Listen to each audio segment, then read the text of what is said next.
පින් කරගත්ත කෙනාට මග වැරදුනොත් වැරදිච්ච ගමන් දෙවිවරු හරි මාර්ගයට හදලා දෙනවා. පාර පෙන්නනවා.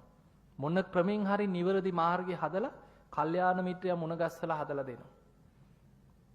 පින නැත්නම් පිනට ගරහා කර කර පිනට බැන බැනා හිටියොත් වෙන්නේ වැරදුනොත් ආයි වැරදුනාම තමයි උදව් කරන්න කෙනෙක් නැහැ. ඒ නිසා අපිට වඩා හරි වැරද්ද හරියටම දකින්නේ දෙවිවරු. හිත දකින්නවනේ. මාර්ගඵලලාභී දෙවිවරු අදත් ඉන්නවා. අපිට අවුරුදු 2560 ගාණක් වුණාට බුදුරජාණන් වහන්සේ පිරිනිවන් පාලා මනුස්ස ලෝකෙට ආසන්නම චාතු මහරජික දිව්‍ය ලෝකේ දෙවියන්ට බුදුරජාණන් වහන්සේ පිරිනිවන් පාලා දවස් 53යි. මනුස්ස ලෝකේ අපේ කාලෙන් අවුරුදු 50ක් එහි එක දවසයි.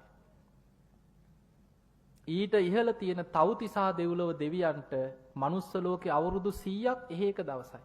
බුදුරජාණන් වහන්සේ පිරිනිවන් පාලා දවස් 26යි දැන්. 26 වෙනි දවසේ යන්නේ තව්තිසා දෙවියන්ගේ කාලේ. යාම දිව්‍ය ලෝකෙට යනකොට මනුස්ස ලෝකේ අවුරුදු 200ක් එහි එක දවසයි. බුදුහාමුදුරුවෝ පිරිනිවන් පාලා දවස් 13යි. ඒ අයට. තුසිත දෙව්ලොවට යනකොට මනුස්ස ලෝකේ අවුරුදු 400ක් එහි එක දවසයි. බුදුරජාණන් වහන්සේ පිරිනිවන් පාලා 7 වෙනි දවස කියනවා යන්නේ.